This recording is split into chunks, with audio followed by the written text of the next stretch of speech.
Dear listener, welcome once more to the Hercule Poirot story podcast, where the little grey cells awaken to unravel the most perplexing enigmas of the human soul. Tonight, we invite you to immerse yourself in a tale of intrigue and deception. Hercule Poirot and the Legend of the Deadly Chessboard. Picture, if you will, the fog-shrouded spires of Harrington Manor, nestled in the verdant yet treacherous hills of the English countryside, where ancient oaks whisper secrets to the wind. It is the year 1928, an era of jazz and jaded hearts, where the veneer of civility conceals daggers of ambition and revenge. Chapter 1. The Assembly of Shadows. Narrator. In the gloaming of an October evening in 1928, when the skies wept with unrelenting fervour, the illustrious guests of Harrington Manor converged upon its ancient stone walls, drawn inexorably to the grand chess tournament hosted by Lord Reginald Harrington. The manor, a Gothic edifice nestled in the verdant yet treacherous hills of the English countryside, stood resolute against the tempest, its turrets piercing the fog like the lances of forgotten knights. The air was thick with the scent of damp earth and decaying leaves, and the wind howled through the ancient oaks, whispering secrets that seemed to curl around the very soul of the estate.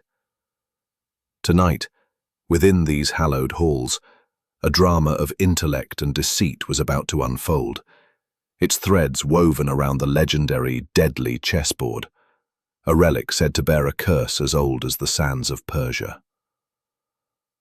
Lord Reginald Harrington, the master of this domain, was a man of 50 summers, his presence as commanding as the manor itself. Tall and gaunt, with a hawkish nose that seemed to dissect the air before him, his piercing blue eyes gleamed with the intensity of a predator sizing up its prey. His silver hair, meticulously combed, framed a face etched with the lines of ambition and triumph. Clad in a tailored velvet smoking jacket, he exuded an air of aristocratic superiority, his every gesture imbued with the confidence of a chess grandmaster who had never known defeat. Psychologically, Harrington was a fortress of arrogance, his ego a citadel impregnable to humility. Grievances. Her gown of midnight silk clung to her slender frame, its subtle rustle a counterpoint to the tempest outside. Lady Evelyn moved with the grace of a willow, bending in the breeze, her every step a study in poise, yet her psyche was a maelstrom of suppressed fury. Years of neglect, as her husband lavished his affections on pawns and rooks rather than her, had kindled a resentment that smouldered beneath her impeccable composure. She harbored a secret, a letter, discovered in her husband's study, revealing an affair with a distant cousin, a betrayal that gnawed at her heart like a relentless parasite. Her motive, though veiled by decorum, was a potent brew of wounded pride, and the desire for liberation from a gilded cage. Next came Victor Langston, Lord Harrington's burly business partner, whose arrival was heralded by the roar of a motorcar's engine, its headlights cutting through the fog like twin beacons. A man of commerce rather than culture, Langston was a bear of a figure, his ruddy face framed by a bushy moustache that twitched with every gruff utterance. His broad shoulders strained against a tweed suit, ill-suited to the elegance of the manor, and his heavy boots left muddy imprints on the polished steps. His dark eyes, shadowed by a furrowed brow, betrayed a mind ever calculating, weighing profit against loss. Psychologically, Langston was a pragmatist, driven by pecuniary motives that had recently soured into enmity. A bitter dispute over embezzled funds he believed Harrington had siphoned from their joint ventures, had transformed their partnership into a battlefield. Langston's motive was clear: to reclaim his stolen fortune, even if it meant resorting to measures as ruthless as those he suspected of his partner. His laughter, when it came, was a hollow rumble, masking a simmering rage that threatened to erupt. Eliza Thorne, the manor's devoted maid, slipped quietly from the servants' entrance, her presence almost invisible amidst the grandeur of the arriving guests. slender and unassuming, with mousy brown hair pinned severely beneath a starched cap. Her pale grey eyes darted like those of a cornered fox, ever watchful, ever wary. Her plain black dress, perched on a beak-like nose, gave him the air of a scholarly owl, his thinning hair combed meticulously to conceal a receding hairline. Clad in a sombre frock coat, he moved with the cautious precision of one accustomed to navigating delicate situations. Yet his psyche was tainted by a secret vice, an addiction to opiates, born of wartime horrors that still haunted his dreams. This dependency had led to a hidden debt to Lord Harrington, who held the physician's reputation in his grasp, like a pawn in check. Feld's motive was one of desperation, to preserve his standing and avoid exposure, a noose tightening with every passing day. His trembling hands, though skilled in healing, betrayed the turmoil within, a psychological fracture that made him both pitiable and dangerous. Geoffrey Blaine, Lord Harrington's nephew and heir presumptive, sauntered from his motor car with the insouciance of youth, his golden locks tousled by the wind, his athletic build accentuated by a tailored suit of charcoal grey. His blue eyes sparkled with a roguish charm, but his smile was a facade, concealing a psyche riddled with entitlement and resentment. Recently disinherited in favour of charitable bequests, Geoffrey's dreams of wealth had crumbled, leaving him with a motive as old as time: greed, cloaked in jovial banter. His laughter rang through the courtyard, yet it was tinged with bitterness. A young man who believed the world owed him everything, and had delivered nothing. Lastly, Sophia Vale, the enigmatic chess rival and guest of honour, alighted from her carriage with an aura of mystery that seemed to hush the storm itself. A striking woman of 35, her porcelain skin contrasted with auburn tresses that glowed like embers in the lantern light. Her sharp wit and competitive spirit were legendary in chess circles. Yet her defeat by Harrington in a pivotal match 2 years prior had left a wound that festered. Clad in a burgundy velvet gown, she moved with the confidence of a queen on the board, her hazel eyes gleaming with a mix of intellect and ambition. Psychologically, she was driven by jealousy, her desire to reclaim her tarnished glory, a fire that burned brightly. Her motive was clear: to prove her superiority, perhaps at any storm. Lord Harrington stood at the centre, his presence commanding as he raised a glass of claret, his voice booming with the authority of a general addressing his troops. Lord Harrington, with a resonant chuckle, his tone laced with pride. "My dear friends, rivals, and esteemed guests, welcome to Harrington Manor. Tonight, we gather not merely to play a game, but to test the mettle of minds under the shadow of legend.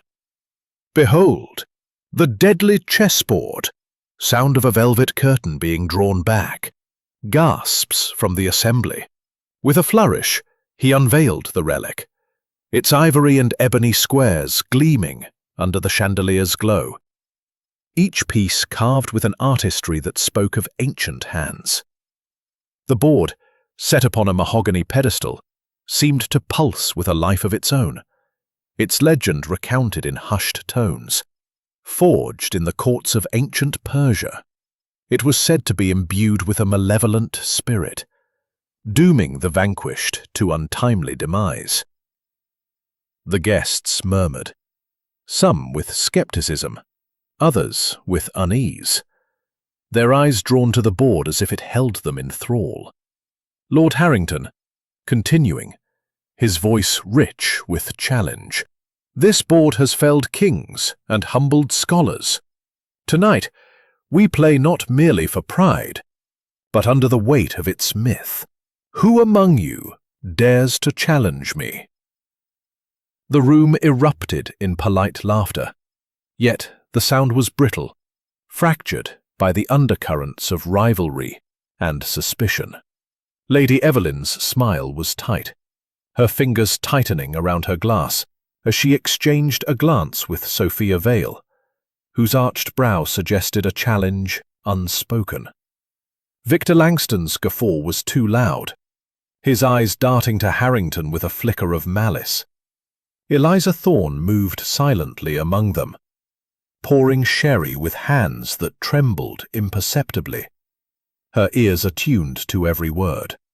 Dr. Fell adjusted his spectacles, his gaze lingering on the board, as if it held answers to his own torment.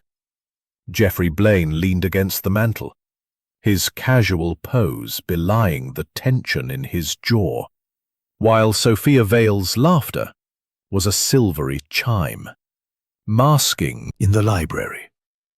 A cavernous chamber where shelves groaned under the weight of leather-bound tomes, their gilded spines gleaming in the flickering light of a crystal chandelier. The air was heavy with the scent of aged paper and beeswax, mingled with the acrid tang of pipe smoke that curled like a serpent through the room. At the heart of this sanctuary stood the deadly chessboard, its ivory and ebony squares polished to a sinister sheen, each piece carved with an artistry that seemed to pulse with a life of its own. The legend of the board, recounted by Lord Reginald Harrington with theatrical relish, hung over the assembly like a pall, its tale of ancient curses weaving a thread of unease through their minds. Lord Harrington, resplendent in his velvet smoking jacket, stood by the board, his hawkish features illuminated by the firelight. His piercing blue eyes gleamed with the fervor of a man who thrived on conquest, whether on the checkered battlefield or in the ruthless arena of commerce. His arrogance, a fortress built on years of unchallenged triumphs, rendered him oblivious to the undercurrents of resentment that swirled among his guests. Yet his psyche, so confident in its supremacy, was not without its cracks. His obsession with the chessboard had estranged him from those closest to him, sowing seeds of discord that now threatened to bloom into treachery. Lady Evelyn Harrington, her raven hair catching the light like a midnight sea, poured sherry from a crystal decanter, her movements graceful, yet tinged with a tremor that betrayed her inner turmoil. Her emerald eyes, usually so composed, flickered with a melancholy that spoke of a marriage grown cold. The discovery of her husband's affair with a distant cousin, a secret unearthed in a crumpled letter hidden in his desk, had ignited a fire of resentment within her. Psychologically, she was a woman at war with herself, her outward poise a fragile mask, concealing a tempest of wounded pride and suppressed rage. As she handed a glass to Sophia Vale, her voice was soft, almost conspiratorial, yet laden with meaning. Quietly, with a hint of bitterness, one must wonder, Hans. Legends are merely stories we tell to excuse our actions. Sharp against the murmur of conversation, Victor Langston, the burly business partner, paced by the tall windows, his heavy footsteps muffled by the Persian rug. His ruddy face, framed by a bushy mustache, was flushed with more than the warmth of the fire. His mind churned with memories of heated arguments over falsified accounts. Harrington, he believed, had embezzled funds from their joint ventures, a betrayal that had cost Langston dearly. His pragmatic psyche, driven by pecuniary motives, had calcified into a resolve to reclaim what was his, even if it meant crossing lines he had once deemed unthinkable. His voice, when he spoke, was a low growl, barely concealing his disdain. Gruffly, to no one in particular, "Curses be damned. It's the living who pose the real threats in this world. Boards don't kill, men do." His words hung in the air, a challenge unanswered, as the other guests exchanged uneasy glances. The firelight cast his shadow across the room, a hulking silhouette that seemed to loom over the chessboard like a storm cloud. Eliza Thorne, the maid, moved silently among the guests, her mousy brown hair pinned beneath a starched cap, her gray eyes darting with the wariness of a prey animal. Her plain black dress and crisp apron were the uniform of servitude, yet her psyche was a cauldron of suppressed rage. For a decade she had endured Lord Harrington's cruel dismissals, his sharp words cutting deeper than any blade. Worse still were the moments when his hand lingered too long, his advances cloaked in the guise of authority. Her motive was revenge, a slow-burning fire kindled by years of humiliation, hidden beneath a facade of deference. As she refilled glasses, her ears caught every whisper, her mind cataloguing grievances that fueled her silent fury. Dr. Marcus Fell, the family physician, sat in a high-backed chair, his wiry frame almost swallowed by its cushions. His spectacles glinted as he adjusted. Words were met with nods, but the tension in his posture suggested he was convincing himself as much as the others. Geoffrey Blaine, the nephew and heir presumptive, lounged against a bookcase, his golden locks catching the light as he sipped his drink with studied nonchalance. His athletic build and tailored suit bespoke privilege, but his blue eyes held a glint of resentment. Recently disinherited in favor of charitable bequests, he had seen his future wealth slip through his fingers like sand. Psychologically, he was a creature of entitlement, his jovial banter a mask for a simmering greed that viewed the manor and its master as obstacles to his rightful fortune. His laughter, when it came, was too bright, a performance for an audience he secretly despised. Geoffrey, with a chuckle, "Uncle Reginald and his cursed board. I say, it's all a bit of theatre, isn't it? Makes for a jolly good story, though." His words drew smiles, but Sophia Vale's gaze lingered on him, her expression unreadable, as if she sensed the falsity beneath his charm. Solemn toll echoing through the room. As the clock struck 9, Lord Harrington clapped his hands, drawing the assembly's attention back to the chessboard. His voice, rich with anticipation, filled the library as he recounted the legend in greater detail. Forged in the courts of ancient Persia, the deadly chessboard was said to be imbued with a malevolent spirit, a curse that claimed the lives of those who lost upon its squares. The tale was dismissed by some as fanciful, yet its psychological weight pressed upon the guests, amplifying their fears and suspicions. The board itself seemed to watch them, its pieces glinting like eyes in the firelight, each move a potential harbinger of doom. Lord Harrington, with a flourish, "This board has seen empires fall and kings undone. Its curse is but a challenge to the bold. Tomorrow we shall play, and let fate, or skill, decide the victor." The guests murmured, some with excitement, others with unease. Lady Evelyn's hand tightened on her glass, her thoughts drifting to the letter that had shattered her trust. Victor Langston's jaw clenched, his mind replaying the ledgers that had betrayed him. Eliza burden, motives of revenge, greed, jealousy, and desperation, interwoven like the threads of a tapestry that would soon unravel.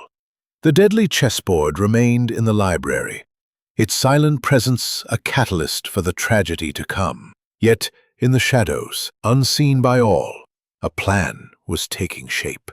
A hand, guided by a heart hardened by betrayal, prepared to move a piece not of ivory or ebony, but of malice. The curse of the board, whether real or imagined, was about to find a mortal accomplice, and the stage was set for a game that would end in death. Chapter 3. The Midnight Gambit. In the witching hour, when the world held its breath and the storm's fury had softened to a mournful dirge, Harrington Manor lay cloaked in an uneasy silence. The library, once alive with the clink of glasses and the murmur of ambition, now stood bathed in moonlight that pierced the storm clouds, casting ethereal patterns across the Persian rug. The deadly chessboard, its ivory and ebony squares gleaming like a beacon in the gloom, held court at the room's center, its legend whispering through the shadows. It was here, in this hallowed chamber of intellect and intrigue, that Lord Reginald Harrington returned alone, drawn by an irresistible compulsion to commune with his beloved game. Lord Harrington, his hawkish features softened by the moonlight, moved with the precision of a man accustomed to command. His silver hair, no longer constrained by the evening's formalities, fell slightly askew, and his velvet smoking jacket was replaced by a silk dressing gown, its deep burgundy hue absorbing the light. Psychologically, he was a man driven by obsession, his mind a labyrinth where every path led to the checkered board. The tournament was but a stage for his ego, a chance to reaffirm his supremacy over rivals and guests alike. Yet tonight, his solitude was not merely a quest for practice, but a defiance of the curse that clung to the board, a challenge to fate itself. He positioned the pieces with meticulous care, replaying a historic game from the annals of chess lore, his fingers lingering on the Black Queen, as if it held the key to his invincibility. The Smallies' deadly payload with a single touch. As Harrington grasped the Black Queen, contemplating a daring gambit, the needle pricked his skin, a fleeting sting he dismissed as a mere irritation. But the toxin was swift, coursing through his veins like liquid fire, its effect both silent and merciless. His heart, already strained by years of ambition and excess, faltered under the poison's assault. His piercing blue eyes widened in horror, his hand clutching his chest as he gasped, a strangled cry escaping his lips. The chessboard, his altar of triumph, became his undoing as he collapsed across it, scattering pieces in a chaotic cascade that echoed the disarray of his final moments. The Black Queen rolled to the floor, its secret intact, its curse fulfilled, or so it seemed. Chess pieces clattering, and a faint groan fading into silence. The killer retreated as silently as they had come, their footsteps swallowed by the rug's thick pile, leaving behind a tableau of tragedy. The library fell still, save for the ticking clock and the distant howl of the wind, as if the manor itself mourned its master. The deadly chessboard, now strewn with fallen pieces, stood as a silent witness, its legend bolstered by this grim act. Yet this was no supernatural vengeance but a calculated murder, orchestrated by a hand driven by motives as old as humanity, revenge, greed, or perhaps a deeper, darker secret. Come dawn, the manor awoke to a scream that shattered the morning's fragile calm. Eliza Thorne, the maid, stood trembling in the library doorway, her grey eyes wide with feigned horror, her starched cap slightly askew. Her cry was a piercing wail, designed to rouse the household, yet her psyche, a cauldron of suppressed rage, suggested a performance layered with complexity. For years she had endured Lord Harrington's cruelties, his dismissive words and unwanted touches carving scars upon her soul. Her discovery of the body was no accident, and her hysteria, while convincing, masked a deeper truth. Eliza, hysterically, her voice breaking, "Oh, merciful heavens!" The moustache twitching as he surveyed the chaos. His pragmatic mind, ever attuned to profit and loss, churned with calculations. The embezzlement dispute with Harrington had left him bitter, his motive one of retribution for stolen fortunes. Yet his shock appeared unfeigned, his heavy hands clenched into fists as he muttered under his breath, "Victor, curse or no, this is no accident. Someone's played a darker game than chess." Sophia Vale, her auburn tresses catching the morning light, stood apart, her hazel eyes fixed on the scattered pieces. Her defeat by Harrington had fueled a jealousy that burned like a slow fuse, yet her composure was a study in control. Psychologically, she was a strategist, her mind already dissecting the scene for clues or opportunities. Her voice, when she spoke, was calm, almost detached, a contrast to the chaos around her. Sophia, coolly. A curse is a convenient tale, but death requires a hand to guide it. We must look to the living, not legends. Dr. Marcus Fell, his spectacles glinting, knelt beside the body, his wiry frame tense as he examined Harrington's hand. His medical expertise noted the faint scratch, a clue that sparked a flicker of recognition in his opiate-clouded mind. His debt to Harrington, a secret that bound him like a chain, made him a suspect. Yet his professional demeanor masked his inner turmoil. His voice was steady, but his trembling hands betrayed his fear. Dr. Fell, measured. The symptoms suggest cardiac failure, but something is amiss. I must examine further. Geoffrey Blaine, the nephew, stood at the edge of the group, his golden locks disheveled, his blue eyes wide with a mix of shock and calculation. His disinheritance had left him resentful, his motive one of greed for the wealth now within reach. Yet his youthful bravado faltered, his hands fidgeting as he avoided the body's gaze. Geoffrey, nervously, with forced levity. "Well, Uncle's gone and made the curse real, hasn't he? What a way to end the game." Sound of hushed whispers, the creak of floorboards as the group shifts uneasily. Narrator. The library, once a haven of intellect, had become a stage for suspicion. Each guest a player in a game where trust was a luxury none could afford. The deadly chessboard. Point. Dr. Fell's medical knowledge made him a candidate for the poisons procurement. His debt, a motive that tightened like a noose. Geoffrey's forced nonchalance concealed a greed that saw opportunity in death. And Eliza, her hysteria a performance, harbored a revenge that had simmered for years. The scene was set for a greater mind to unravel the threads of deception. The curse of the deadly chessboard, whether real or a convenient fiction, had claimed its victim, or so it appeared. But the truth lay buried beneath layers of misdirection, waiting for a detective whose gray cells could pierce the fog of lies. The manor held its breath, its ancient walls bearing witness to a crime that would test the limits of human cunning. As the morning light filtered through the windows, casting long shadows across the fallen king, the stage was prepared for the arrival of Hercule Poirot, whose keen intellect would soon illuminate the darkness that enveloped Harrington Manor. Chapter 4. The Arrival of the Little Belgian. As the sun struggled to pierce the veil of fog that clung to the hills of the English countryside, a carriage rattled up the winding drive to Harrington Manor, its occupant a figure of singular distinction. Hercule Poirot, the diminutive Belgian detective with the magnificent mustaches and unparalleled intellect, had been summoned not for the chess tournament he was meant to grace, but for a far graver purpose. The news of Lord Reginald Harrington's demise had reached him in London, carried on the wings of urgency, transforming his visit from one of cerebral sport to a quest for justice. The manor, its Gothic spires looming like sentinels through the mist, stood as a monument to secrets, its ancient stones whispering of the tragedy within.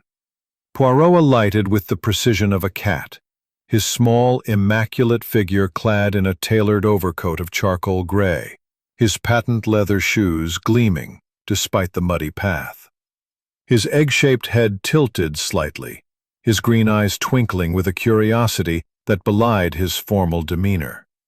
His mustaches, meticulously waxed, curved upward like the wings of a bird, a testament to wounded pride flickered beneath her composed exterior. The betrayal of her husband's affair a wound that bled anew with his death.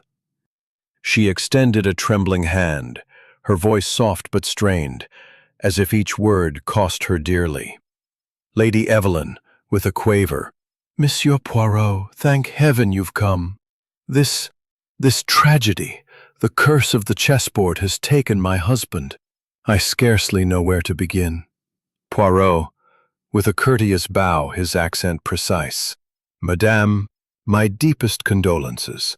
But permit me to observe, curses are the province of superstition, while murder, it is the work of man. I shall require access to the scene and the cooperation of all within these walls. The gray cells, they are already at work. The library, where death had struck, was a tableau frozen in time. The deadly chessboard lay in disarray, its pieces scattered across the Persian rug like fallen soldiers on a battlefield. Lord Harrington's body had been moved to a side room, awaiting the coroner, but the scene retained its grim aura. The chandelier's light cast long shadows, and the scent of beeswax mingled with the faint metallic tang of blood, though none was visible. Poirot's eyes, sharp as a falcon's, surveyed the room with meticulous care, noting every detail with the precision of a watchmaker. He approached the chessboard first, his gloved fingers hovering over the scattered pieces. The black queen, lying on its side, drew his attention. A faint scratch on its base suggested tampering, a clue that whispered of ingenuity. He knelt, his gaze tracing the rug pile, where a single footprint, barely discernible, pointed toward the window, a mark too deliberate to be accidental. A torn scrap of fabric, caught on the arm of a chair, gleamed faintly in the light, its coarse weave suggesting a servant's apron. On Harrington's hand, now cold in the side room, Poirot noted a minute puncture mark, so small it might have been overlooked by a less discerning eye. These were the threads of the tapestry he would weave into truth. Poirot's mind churned, cataloging the physical evidence. The scratch on the queen, the footprint, the fabric, the puncture. Each was a note in the— That nonsense. Someone wanted him dead, plain and simple.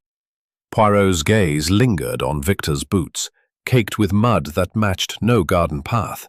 A red herring perhaps planted to mislead, or a sign of nocturnal wanderings. Sophia Vale, her auburn tresses catching the light, sat with the poise of a queen, her hazel eyes cool and calculating. Her defeat by Harrington had fueled a jealousy that burned like a slow fuse. Yet her composure was flawless, her voice a measured cadence that betrayed nothing. Sophia. I retired early, Monsieur Poirot. My room overlooks the library, but I saw nothing unusual. If there is a killer, they are cleverer than the curse they hide behind. Poirot noted the strategic position of her room, a vantage point for observation, or action. Her calm was a mask, her psyche a fortress of ambition that might conceal darker impulses. Eliza Thorne, the maid, hovered at the edge of the group, her mousy brown hair pinned tightly, her grey eyes darting with the wariness of a cornered animal. Her years of humiliation at Harrington's hands had forged a motive of revenge. Yet her hysteria at discovering the body seemed too theatrical, a performance designed to deflect scrutiny. Eliza, nervously. I was asleep, sir, until my duties at dawn. I only found him when I came to clean the library. Oh, the curse! It's real! It must be! The scrap of fabric from her apron, caught in the library, suggested otherwise, a clue that Poirot filed away with care.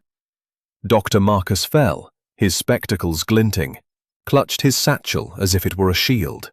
His opiate addiction and debt to Harrington made him a suspect, his trembling hands a testament to his inner turmoil. Yet his medical knowledge gave him insight into the puncture mark, a fact he noted with a flicker of unease. Dr. Fell, steadily. The mark on his hand suggests a toxin, perhaps administered by injection. But I was tending to a patient in the village until late. My records will confirm it. Poirot's eyes narrowed, sensing truth laced with omission. The doctor's alibi too convenient, yet plausible. Opportunity and knowledge. The psychological clues were equally compelling. Lady Evelyn's grief was tinged with relief. Victor's bluster masked fear. Sophia's calm suggested calculation. Eliza's hysteria concealed cunning. Dr. Fell's steadiness hid desperation, and Geoffrey's levity veiled ambition. Each was a pawn in a game Poirot was only beginning to understand, their motives interwoven like the threads of a Persian rug. Poirot thoughtfully to the group, "Mes amis, this is no curse, but a crime most cunning. The board, it speaks of method, the victim of motive. I shall require your candor, for the truth it hides in the shadows of your hearts. The grey cells, they do not rest." As the household dispersed, their footsteps echoing through the manor's halls, Poirot remained in the library, his gaze fixed on the chessboard. The scattered pieces seemed to mock him, their disarray a challenge to his method. The footprint, the fabric, the puncture, these were but the opening moves in a game that would test his intellect to its limits. Outside, the fog thickened, isolating the manor like a ship adrift, its inhabitants bound by suspicion and secrets. The arrival of Hercule Poirot had shifted the game, his presence a beacon in the darkness. The killer, whoever they were, had made their first move, but Poirot's grey cells were already plotting the counterattack, ready to unravel the mystery of the deadly chessboard. Chapter 5. Interrogations in the parlour. The morning sun, feeble and filtered through the persistent fog, cast a pallid glow across the parlour of Harrington Manor, where Hercule Poirot had summoned the household for interrogation. The room, with its brocade curtains and polished mahogany furniture, exuded an air of faded grandeur. Yet the atmosphere was taut with suspicion, as if the very walls held their breath. The guests, their faces etched with varying shades of anxiety, guilt and defiance, sat in a semicircle of velvet-upholstered chairs, their eyes darting between one another and the diminutive detective who stood before them. Hercule Poirot, his egg-shaped head tilted, his green eyes gleaming like polished jade, wielded his intellect like a rapier, probing the psyches of those assembled with surgical precision. His impeccable suit and waxed moustaches belied the relentless machinery of his grey cells, which churned beneath his composed exterior, seeking the truth hidden in the labyrinth of lies. With measured calm, his accent precise, "Mesdames et messieurs, the tragedy of Lord Harrington's demise is no mere caprice of fate, nor the work of a spectral curse. It is murder, most deliberate, and the hand that struck lies among us. I ask for your candor, for the truth.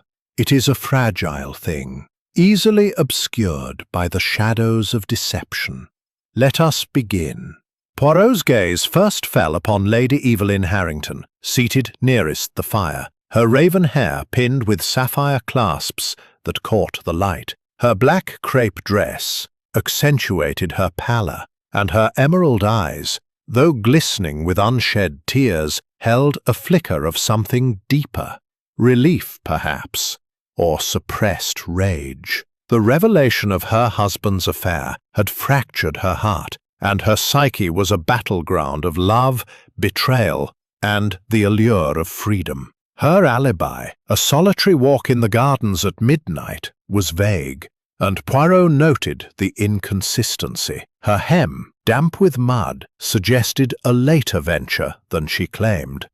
"Madame Harrington, you speak of a walk in the gardens, alone, left him financially wounded, his pragmatic psyche driven by a thirst for retribution.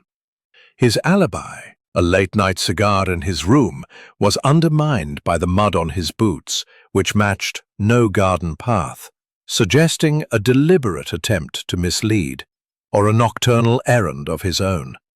Poirot, "Monsieur Langston, you claim solitude with your cigar. Yet your boots, they speak of wanderings.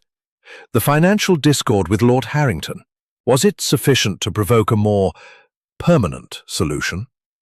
Victor, gruffly, his voice a low growl. Business is business, Poirot. I had no quarrel worth killing over.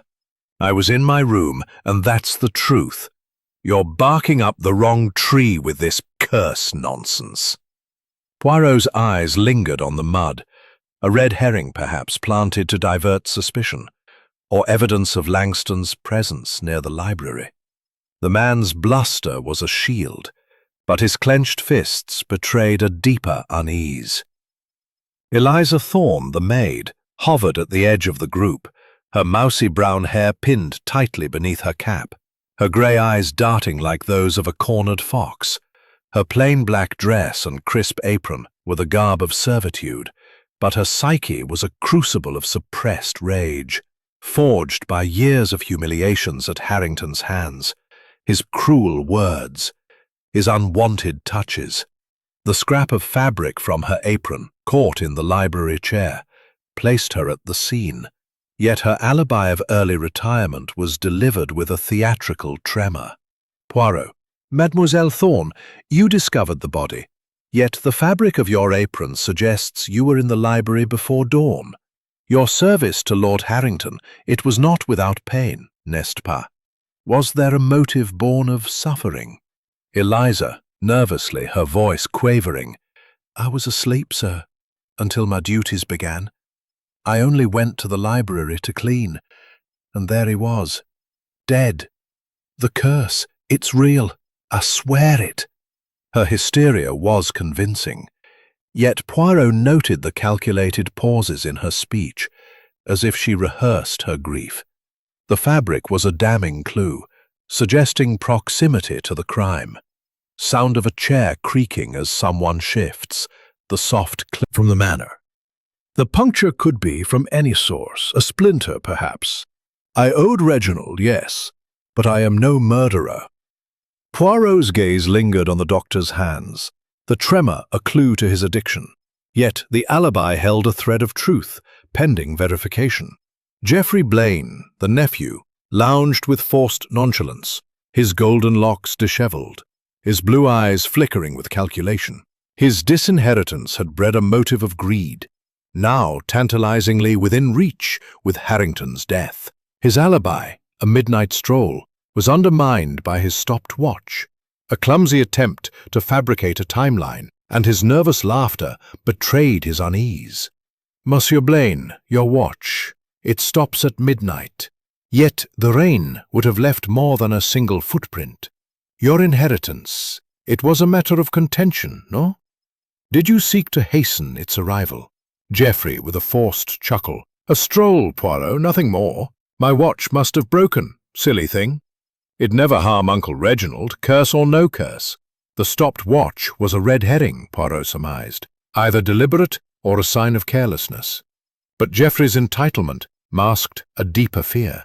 Sound of a clock ticking, the rustle of Poirot's notebook as he scribbles. Sophia Vale, her auburn tresses glowing in the firelight, sat with the poise of a chessmaster, her hazel eyes cool and calculating. Her defeat by Harrington had fueled a jealousy that burned within, her psyche a fortress of ambition and wounded pride. Her room's view of the library afforded opportunity, yet her calm was impenetrable, her voice a study in control. Mademoiselle Vale, your rivalry with Lord Harrington was no secret. Your room overlooks the library, a vantage point for observation, or perhaps action. Was your ambition sufficient to move a piece beyond the board? Coolly, I am a competitor, Monsieur Poirot, not a killer. I saw nothing from my window, and I retired early. The curse is a tale for fools, but murder requires a colder heart than mine. Her composure was a shield, but Poirot sensed a flicker of unease in her posture, a clue to her strategic mind at work. Sigh, Poirot paced the path. For Hercule Poirot shall unravel the knot, thread by thread, until the truth stands revealed. As the interrogations concluded, the household dispersed, their footsteps echoing through the manor's halls like the ticking of a clock. counting down to revelation. Poirot remained in the parlor, his notebook filled with observations, his grey cells churning. The fabric from Eliza's apron, the mud on Victor's boots, the stopped watch, the puncture mark, each was a piece of the puzzle. But the picture was incomplete. The psychological profiles of the suspects revealed layers of deception, their alibis riddled with inconsistencies that begged further scrutiny. Outside, the fog thickened, isolating the manor like a fortress under siege. The deadly chessboard, now locked away in the library, seemed to pulse with a malevolent energy. Its legend a catalyst for the crime that had shaken the household. Poirot's arrival had shifted the game, his intellect a beacon in the darkness. But the killer remained hidden, their next move uncertain. The stage was set for a deeper investigation, one that would test the limits of Poirot's method and the resilience of those entangled in the web of suspicion. Chapter 6. Clues Amid the Mist. The fog that enveloped Harrington Manor clung to the hedgerows like spectral veils, softening the edges of the world and lending an air of unreality to the ancient estate. The storm had abated, leaving behind a damp chill that seeped into the bones. Yet the morning light, pale and tentative, offered no solace to the inhabitants, whose minds were shadowed by suspicion. Hercule Poirot, his charcoal overcoat buttoned against the cold, ventured onto the manor's grounds, his green eyes scanning the landscape with the precision of a hawk. His egg-shaped head tilted slightly, his waxed moustaches a defiant flourish against the gloom. He moved with purpose, seeking the physical and psychological clues that would unravel the mystery of Lord Reginald Harrington's murder. The deadly chessboard, locked away in the library, supplies, casting suspicion on Dr. Marcus Fell. The vial was a physical clue, but Poirot's mind turned to the psychological, for the human heart was as revealing as any footprint. He recalled the behavior of the suspects during the parlor interrogations, their words and gestures replaying in his memory like a chess match. Sophia Vale's erratic pacing, observed by a groundskeeper in the small hours, suggested insomnia born of guilt or calculation. Her room's view of the library afforded opportunity, and her jealousy of Harrington's triumph was a motive that burned brightly. Yet her composure was a fortress, her hazel eyes betraying nothing but cool intellect. Was her restlessness a sign of a troubled conscience, or merely the agitation of a strategist plotting her next move? Poirot's thoughts shifted to the timeline, a tapestry riddled with inconsistencies. Geoffrey Blaine's claim of a midnight stroll clashed with the butler's sighting of him in the drawing room at 11, a discrepancy that suggested a deliberate fabrication. The stopped watch, a clumsy prop, further undermined his alibi, hinting at a psyche driven by greed and desperation. Lady Evelyn's solitary walk in the gardens was equally suspect, her damp hem and vague recounting of the hour suggesting a later venture, perhaps to the library itself. Victor Langston's muddy boots, unmatched to any garden path, were a red herring, but whether planted by himself or another remained unclear. Eliza Thorne's hysteria, though theatrical, was punctuated by moments of calculation, her unaccounted minutes before dawn, a gap in the narrative. Dr. Fell's alibi held, but his trembling hands and medical knowledge made the vial a damning clue.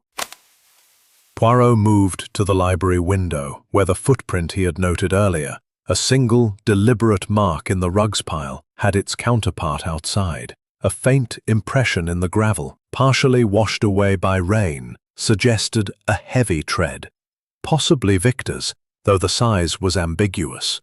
The footprint was too perfect, as if staged to mislead, a classic red herring that Poirot's grey cells dissected with care. He crouched, examining the soil, and found a second clue, a single rose petal. Inspection revealed a forged signature, the ink slightly fresher than the rest. This was misdirection, Poirot surmised, planted to cast suspicion on Lady Evelyn, whose grief, though laced with relief, seemed genuine. The forgery pointed to a cunning mind, one that understood the power of emotional manipulation. Poirot's mind churned, weaving the clues into a pattern. The vial suggested medical expertise, implicating Dr. Fell, yet his alibi was partially corroborated by village records. The footprint and petal hinted at a physical presence outside the library, possibly Victor or Eliza, whose motives, retribution and revenge, were potent. The forged letter pointed to Sophia or Geoffrey, both capable of such subterfuge, their ambitions and grievances driving them to muddy the waters. Eliza's apron fabric, caught in the library chair, placed her at the scene. Her rage, a smouldering fire that could have ignited into murder. Yet each clue was laced with ambiguity, a testament to the killer's ingenuity. Poirot murmuring to himself, his voice a soft cadence. The red herring, it swims in these waters, diverting the eye from the truth. But the grey cells, they discern the current beneath the surface. Order and method, they shall prevail. Poirot's footsteps as he paces the study, the faint scratch of his pencil in his notebook. Returning to the grounds, Poirot observed the suspects from a distance, their behaviors revealing psychological undercurrents. Sophia Vale, standing by a fountain, her auburn tresses catching the mist, seemed lost in thought, her fingers tracing patterns in the air as if replaying a chess game. Her insomnia, noted by the groundskeeper, suggested a mind unable to rest, perhaps haunted by her actions or her plans. Victor Langston, inspecting his motor car, wiped mud from his boots with a scowl, his pragmatic nature at odds with a deliberate footprint. His bluster was a shield, but his eyes betrayed a flicker of fear, as if he sensed the net tightening. Eliza Thorne, sweeping the terrace, moved with mechanical precision, her grey eyes darting towards the library windows. Her rage so carefully concealed in their escape. The footprint's deliberate nature pointed to Victor or a clever imitator, while the rose petal hinted at a moment of carelessness, a fleeting struggle, or a brush against the bushes. The forged letter was a masterstroke, designed to inflame Lady Evelyn's motive, yet its freshness suggested a recent planting, possibly by Sophia, whose strategic mind rivaled Poirot's own. The timeline inconsistencies were equally telling. Eliza's unaccounted minutes before dawn placed her near the library, her apron fabric a silent witness. Geoffrey's stopped watch and contradictory sightings suggested a fabricated alibi, his greed a motive that loomed large. Lady Evelyn's damp hem and vague timeline hinted at a nocturnal venture, perhaps driven by the letter's revelation. Victor's boots and Sophia's insomnia were threads in the tapestry, each pulling in a different direction, yet all converging on the library at midnight. The wind picking up again. As Poirot returned to the manor, his notebook filled with observations, he paused by the library windows, his gaze lingering on the chessboard within. The scattered pieces seemed to mock him, their disarray a challenge to his method. The physical clues, vial, footprint, petal, fabric, letter, were pieces of a puzzle. But the psychological clues were the key. Sophia's restlessness, Victor's fear, Eliza's rage, Fell's desperation, Geoffrey's panic, and Evelyn's relief. Each was a move in a game where the killer had played with cunning. Poirot softly to himself, "The board, it is not merely a stage for chess, but a mirror of the soul. The killer, they have played their opening gambit, but Hercule Poirot, he shall checkmate their deception." Poirot's footsteps fading, the soft rustle of his coat as he re-enters the manor. The fog thickened, wrapping the manor in a cocoon of isolation, its inhabitants bound by suspicion and secrets. The deadly chessboard, Its legend, now bolstered by murder, seemed to pulse with a malevolent energy, a catalyst for the crime that had shaken the household. Poirot's investigation was gaining momentum, his grey cells weaving a net that would soon ensnare the guilty. But the killer, hidden among the suspects, was watching. Library seemed to cast a long shadow, its legend amplifying the fears and motives of those entangled in its curse. The clues, physical and psychological, were mounting, yet the killer remained a phantom, their identity veiled by a web of deception. The parlor, where Poirot had conducted his interrogations, was now a stage for fractured alliances and whispered accusations. The suspects, their nerves frayed by the weight of scrutiny, eyed one another with growing distrust. Their motives, revenge, greed, jealousy, desperation, interlocking like the pieces of the cursed board. Poirot, his egg-shaped head tilted, his waxed mustaches a defiant flourish against the gloom, observed their interactions with feline curiosity, noting every glance, every tremor, every word unspoken. His method was relentless, his intellect a beacon, piercing the fog of lies. Victor Langston, his burly frame filling the doorway, was the first to break the uneasy silence, his ruddy face flushed with indignation. His dispute with Lord Harrington over embezzled funds had left him bitter, his pragmatic psyche driven by a thirst for retribution. The muddy boots, unmatched to any garden path, had cast suspicion upon him. Yet his bluster grew louder, as if volume could drown out guilt. He pointed a thick finger at Geoffrey Blaine, his voice a low growl that reverberated through the room. "You, Blaine, with your sly smiles and stopped watch, think you can play the innocent while plotting to snatch the inheritance? I've seen your kind, greedy pups circling for scraps." Geoffrey, lounging with forced nonchalance, his golden locks disheveled, bristled at the accusation. His disinheritance had fueled a motive of greed, now tantalizingly within reach, but his blue eyes flickered with panic, his stopped watch a clumsy lie exposed. He rose, his voice sharp with defiance. "And you, Langston, with your muddy boots and thieving heart, don't think we've forgotten your rows with Uncle Reginald over those ledgers. You're no saint." Poirot's gaze darted between them, noting the escalation as a clue to their fraying composure. The accusation was a spark, the tremor in her hands, a sign of suppressed emotion that hinted at more than mourning. Eliza Thorne, hovering near the tea tray, her mousy brown hair pinned tightly, flinched at the raised voices. Her gray eyes darted nervously, her psyche a crucible of rage, forged by years of Harrington's cruelties. The fabric from her apron, found in the library, placed her at the scene, and her theatrical hysteria was beginning to crack under scrutiny. She busied herself with the tea, but her movements were jerky, her ears attuned to every word. Dr. Marcus fell, his wiry frame rigid, adjusted his spectacles, his trembling hands betraying his opiate addiction. The vial found in the shrubbery, likely containing the serpent toxin, pointed to his medical expertise. Yet his alibi, a late-night patient visit, was partially corroborated. His psyche, torn between desperation and shame, made him a suspect, but his voice remained steady as he intervened. "Accusations without evidence are folly. We must rely on facts, not tempers. Monsieur Poirot, have you found anything new?" Poirot, with a slight smile. "The facts, docteur. They multiply. The vial, the footprint, the fabric, these are but the surface. The heart, it reveals more than the eye can see."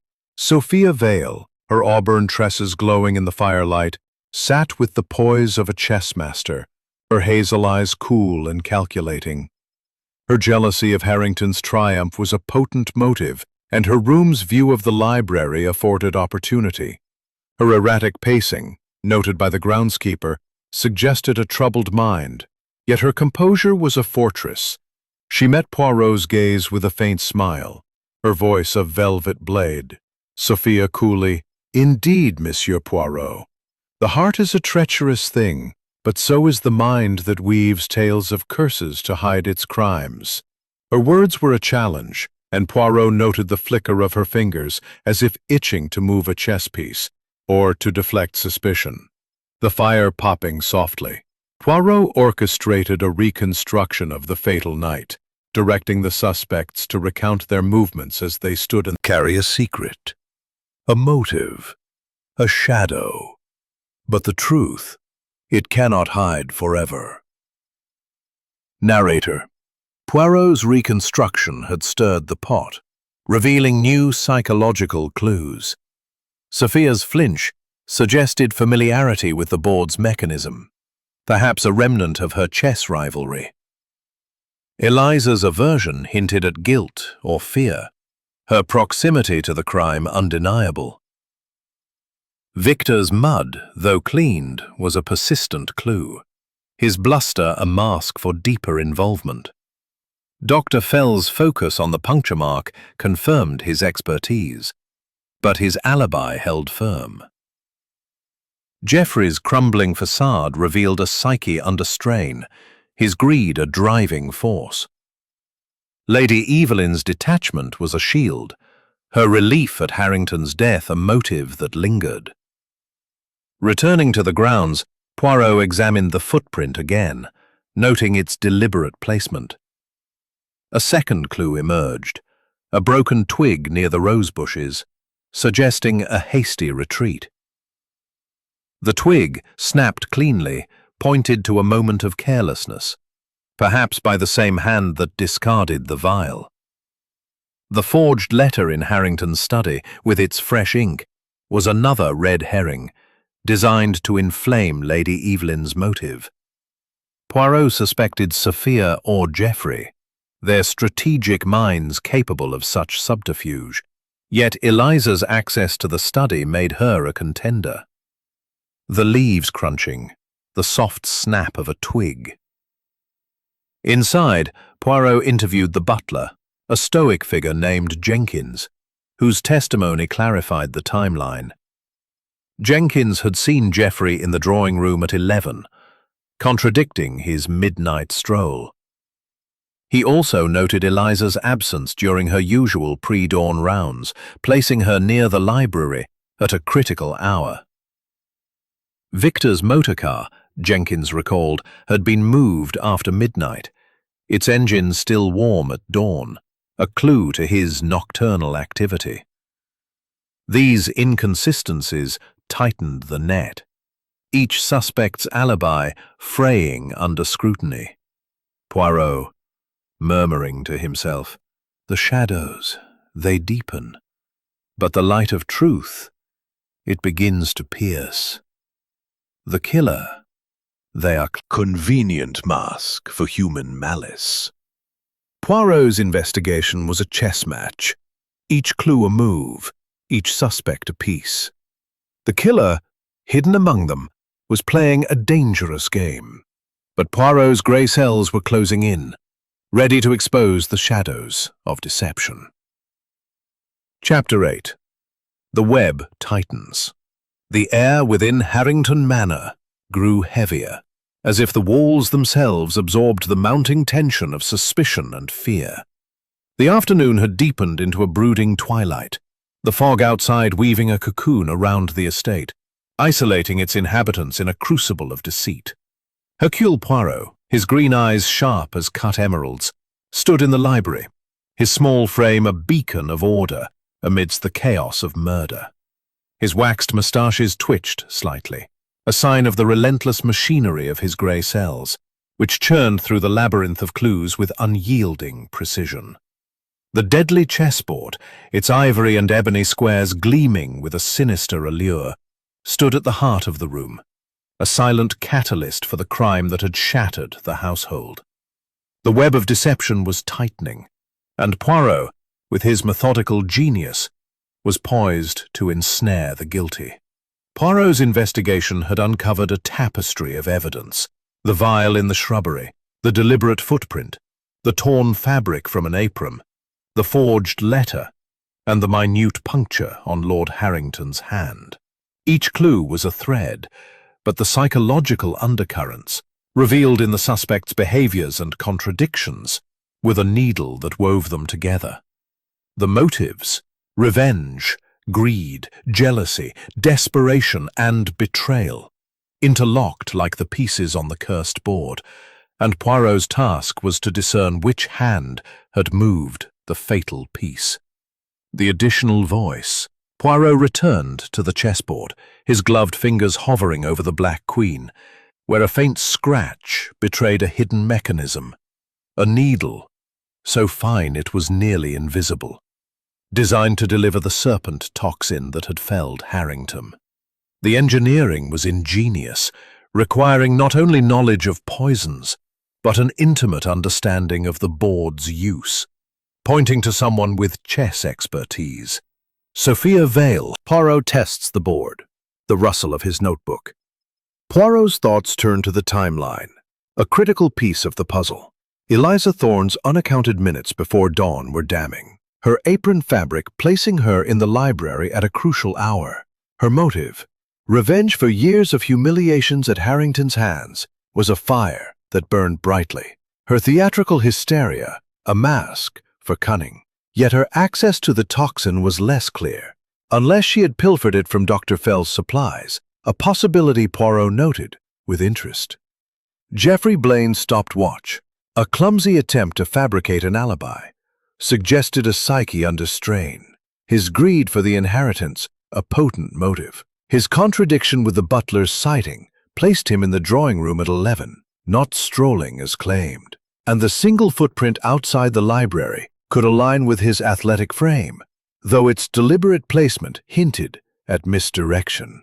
Lady Evelyn Harrington's damp hem and vague timeline suggested a nocturnal venture, her motive of betrayal fueled by the forged letter. Yet her grief, though tinged with relief, seemed genuine, and the forgery pointed to another hand, perhaps Sophia or Geoffrey, whose strategic minds could craft such a ruse.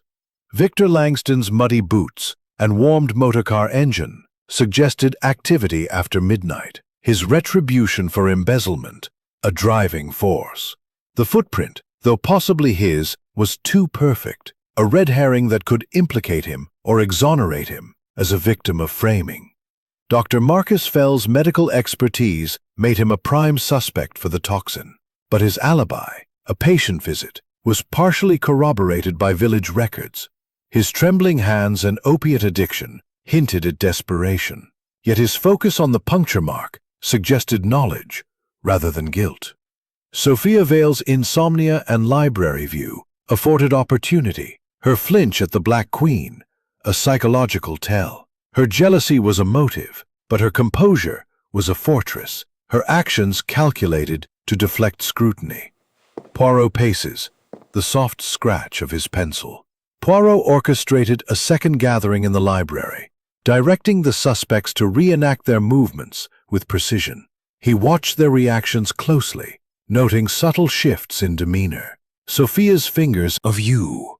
You carry a shadow, a secret that draws you to this crime.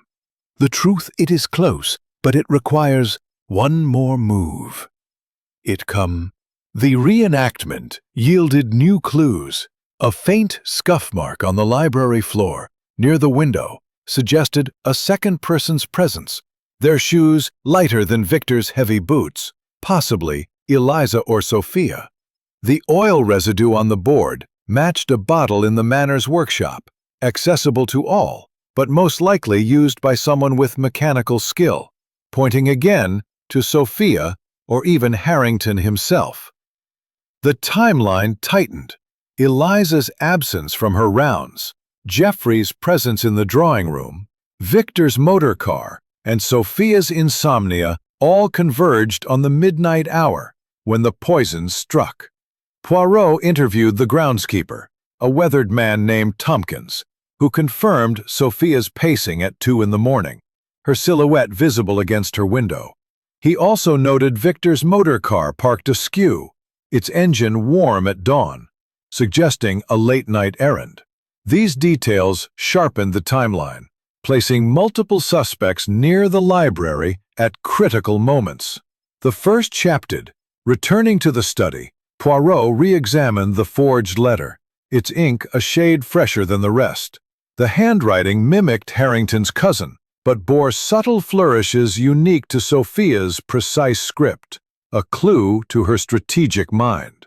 Yet Eliza's access to the study, where she cleaned daily, made her a candidate for planting it, her rage a motive for such deception.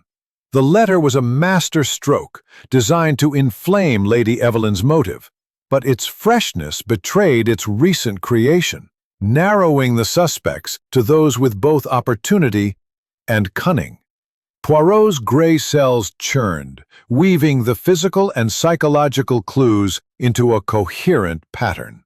The vial implicated Dr. Fell, but his alibi held. The footprint pointed to Victor, but its deliberate nature suggested a frame. The apron fabric damned Eliza, her revenge a smoldering fire. Sophia's flinch and forged letter hinted at a strategic mind, her jealousy a potent force. Jeffries stopped watch, and greed were clumsy but compelling. Poirot, murmuring to himself, "The web, it tightens, and the spider, they feel the tug of the threads. The killer, they are among us, but their mask, it begins to slip." Sommet of view. The psychological profiles grew sharper. Eliza's lingering suggested guilt or fascination, her rage a motive that burned brightly. Sophia's glance at the Queen hinted at knowledge, her ambition a driving force. Victor's carelessness with mud suggested confidence or distraction, his retribution a looming shadow. Dr. Fell's tremor and expertise kept him in the frame despite his alibi. Jeffrey's absence was a sign of fear, his greed a constant pressure. Lady Evelyn's distance was a shield, her relief a clue to her conflicted heart. The manor, isolated by fog and suspicion, was a pressure cooker, its inhabitants bound by the weight of their secrets.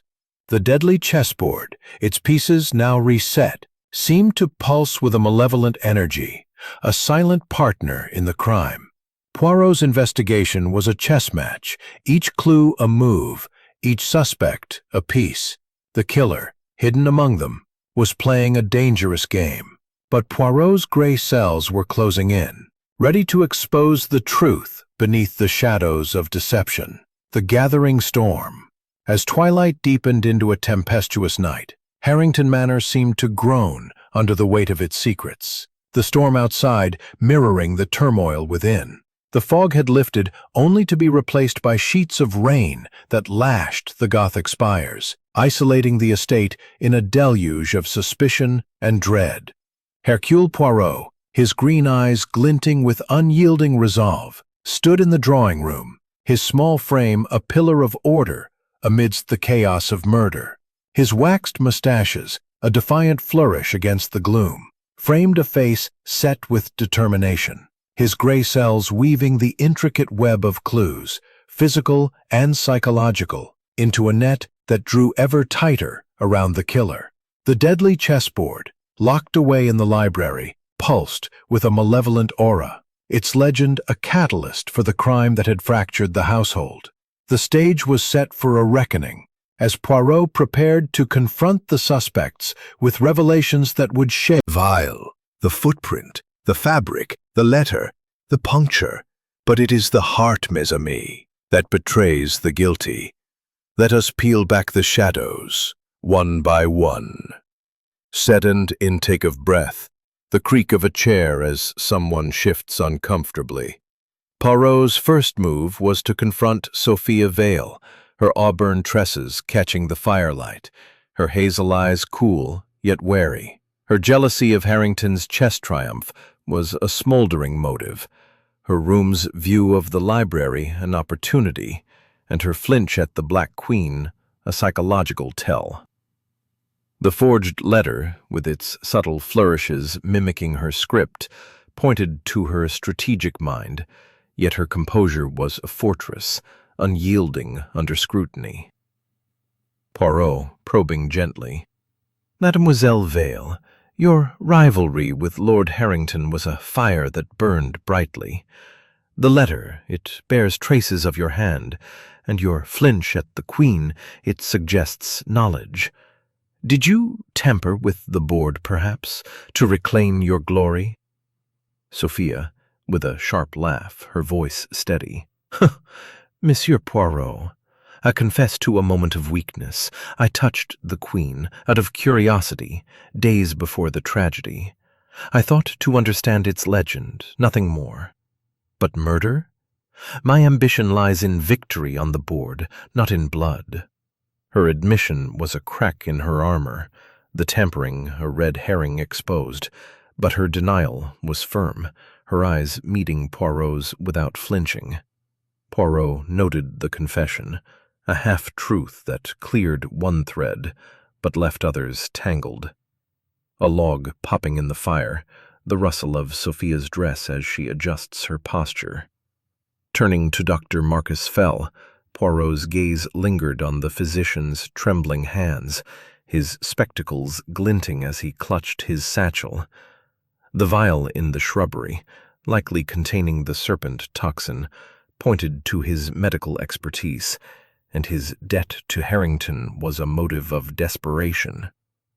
Yet his alibi, a patient visit, had been confirmed by village records, and his focus on the puncture mark suggested knowledge rather than guilt. Dr. Fell, the vial, genuine, her psyche a battleground of love and rage. Her damp hem and vague timeline suggested a nocturnal venture. But the forgery pointed to another hand. Poirot, Madame, your heart. It was wounded by Lord Harrington's infidelity. The letter, it was a cruel jest. Yet your walk in the gardens, it leaves questions. Were you in the library, perhaps, seeking answers? Lady Evelyn, breaking, her voice trembling. I loved Reginald, despite his faults. I walked to clear my mind, yes, but I was nowhere near the library. The letter, it tore me apart, but I could not harm him. Her tears were raw, her denial fervent, yet Poirot noted the tremor in her voice, a sign of truth laced with omission. The forged letter, he surmised, was a deliberate attempt to frame her, its creator still at large. Soft, Eliza Thorne, hovering near the door, her mousy brown hair pinned severely, flinched at Poirot's gaze. Her grey eyes darted, her psyche a crucible of rage forged by years of Harrington's cruelties, his dismissive words, his unwanted touches. The apron fabric placed her in the library, and her unaccounted minutes before dawn were damning. Her hysteria was cracking, her behavior erratic under the weight of scrutiny. Poirot, Mademoiselle Thorne, the fabric of your apron, it ties you to the scene, and your absence before dawn, it is a gap most telling. Your suffering at Lord Harrington's hands, it was a fire that burned within. Did it drive you to act? Eliza, shakily, her voice rising. I told you, sir. I was asleep until my duties. The fabric, it must have caught when I cleaned earlier. I hated him, yes, but I'm no killer. Her denial was shrill, her hands twisting her apron, a psychological tell that betrayed her crumbling facade. Poirot's eyes narrowed, sensing the truth teetering on the edge. Storm's roar growing louder. Victor Langston, his burly frame looming, paced by the window, his ruddy face flushed with agitation. Absence from the library during Poirot's test was a clue, suggesting fear or guilt. Poirot, Monsieur Blaine, your watch, it lies, and your stroll, it is a fiction. The inheritance, it was within reach. Did you seize it with a darker hand? Geoffrey, nervously laughing. My watch broke, that's all. I was nowhere near Uncle Reginald. You're grasping at straws, Poirot. His laughter was brittle, his avoidance a tell that Poirot filed away, the greed in his eyes unmistakable. Sound of thunder crashing, the fire crackling. Poirot's provocations had stirred the storm within the room, each suspect's reaction a clue. Sophia's confession cleared one thread but left her motive intact. Dr. Fell's paid debt weakened his guilt, but his supplies were a link. Lady Evelyn's tears were genuine, yet her timeline was suspect. Eliza's erratic behavior and apron fabric were damning, her rage a fire that could have blazed into murder. Victor's motorcar and footprint suggested involvement, his bluster a mask. Geoffrey's lies and absence pointed to fear, his greed a constant pressure. Poirot staged a final test, leaving a false clue, a note suggesting the toxin source on the drawing-room table. Eliza hesitated, her fingers twitching toward it, then retreating. Sophia glanced at it, her composure unshaken. Victor stormed out, only to return with a fabricated witness, a villager who claimed to see him in his room, a lie easily disproved. The test revealed Eliza's nervousness, Sophia's control, and Victor's desperation, tightening the web around them. Poirot, with quiet triumph. The climax approaches, mes amis. The killer's mask, it slips, and the truth, it shall soon stand revealed. Sound of a door slamming, the storm's roar peaking. The manor, battered by the storm, was a pressure cooker, its inhabitants bound by suspicion and fear. The deadly chessboard, its legend now a shadow over the crime, seemed to watch from the library, its pieces reset for a final game. Poirot's grey cells were closing in, each clue a move, each suspect a piece. The killer, hidden among them, felt the net tightening, their next move critical in a game where checkmate was inevitable. The night of fear, defiance, and resignation. The air was thick with the scent of beeswax and anticipation, each breath a prelude to the revelation that would unmask the killer. Poirot, with quiet intensity, his accent precise. Mesdames et messieurs, the hour has come. The murder of Lord Reginald Harrington was no curse, no whim of fate, but a deed most cunning, woven from the threads of human malice. The clues, the vial, the footprint, the fabric, the letter, the puncture, they are the pieces of a puzzle, and the grey cells of Hercule Poirot, they have assembled the truth. Let us play the final move. Thus the suspects leaned forward. Poirot paced slowly before the chessboard, his gloved fingers brushing the black queen, its hidden needle a testament to the killer's ingenuity. The physical clues had been meticulously gathered. The vial in the shrubbery, containing traces of serpent toxin, the deliberate footprint in the library rug, the torn fabric from an apron, the forged letter in the study, and the minute puncture on Harrington's hand. The psychological clues, Sophia's flinch, Eliza's hysteria, Victor's bluster, Fell's tremor, Geoffrey's lies, and Evelyn's relief, were equally compelling, each a thread in the tapestry of deceit. Poirot, dramatically. The victim, Lord Harrington, succumbed not to a spectral curse, but to poison, delivered through the Black Queen, a piece he cherished, triggered by one who knew his habits intimately. The board, it is a mirror of the soul, and the killer, they have played a game most dangerous. The rustle of fabric as someone shifts nervously. Poirot's gaze swept the room, lingering on each suspect, his voice a velvet blade cutting through their defenses. He began with Sophia Vale, her auburn tresses glowing in the firelight, her hazel eyes cool but wary. Her jealousy of Harrington's triumph and her room's view of the library made her a suspect, and her flinch at the Black Queen suggested knowledge. Yet her confession of tampering with the piece days prior, out of curiosity, had cleared one thread, leaving her motive intact, but her actions ambiguous. Poirot, Mademoiselle Vale, your ambition, it burned brightly. Paid? And your satchel? It was vulnerable. You are not the hand that struck, though your supplies. They played a part.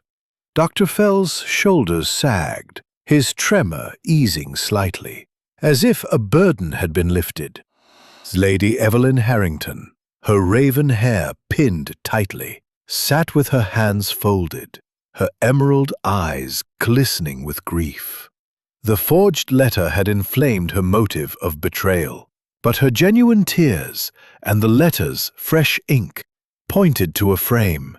Her damp hem suggested a nocturnal venture, but her psyche, torn between love and rage, lacked the coldness of a killer. Madame, your heart was wounded, and the letter, it was a cruel deception. Your walk, it was a search for solace, not murder.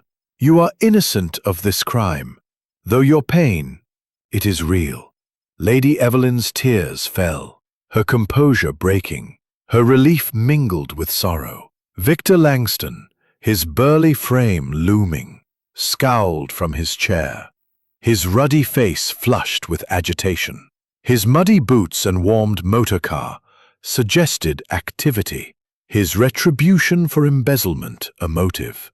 The footprint, though possibly his, was a red herring, and his fabricated witness, a villager, had crumbled under scrutiny. Monsieur Langston, your anger, it was fierce, and your motor car, it moved in the night. But the footprint, it is too perfect, a lure to mislead. Your heart sought justice, not murder. You are not the killer. Victor's scowl softened, his fists unclenching, though his eyes still burned with resentment. Geoffrey Blaine, his golden locks disheveled, shifted nervously, his blue eyes flickering with panic. His stopped watch and contradictory sighting damned his alibi. His greed for the inheritance a driving force. Yet his absence from the library and clumsy lies suggested fear rather than cunning. Monsieur Blaine, your greed, it was a shadow, and your watch, it was a lie. But your fear, it betrays you, as a follower, not a leader in this crime. Years of indignities, the cruel words, the unwanted touches, it burned within you. You crafted the letter to frame Madame Harrington, but its ink betrayed you. The footprint, a misstep in your haste. You struck with the Black Queen, knowing Lord Harrington's habit, disguising murder as a curse. Eliza, breaking, her voice a wail. He deserved it! The humiliations, the touches, no more! I couldn't bear it! I wanted him gone, and the curse, it was the perfect veil. Her confession erupted like a dam breaking, her gray eyes flooding with tears as she collapsed into her chair, her rage giving way to despair. Sob, the clatter of a teacup falling, and footsteps as constables enter. The room fell silent, the weight of truth settling like dust. Poirot's gray cells had triumphed, unraveling the web of deception with surgical precision. The constables, summoned by the butler, moved to escort Eliza away, her wrists bound as she wept, her mask of servility shattered. The suspects exhaled, their tension easing, though their faces bore the scars of the ordeal. Lady Evelyn clutched her shawl, her tears a mix of relief and sorrow.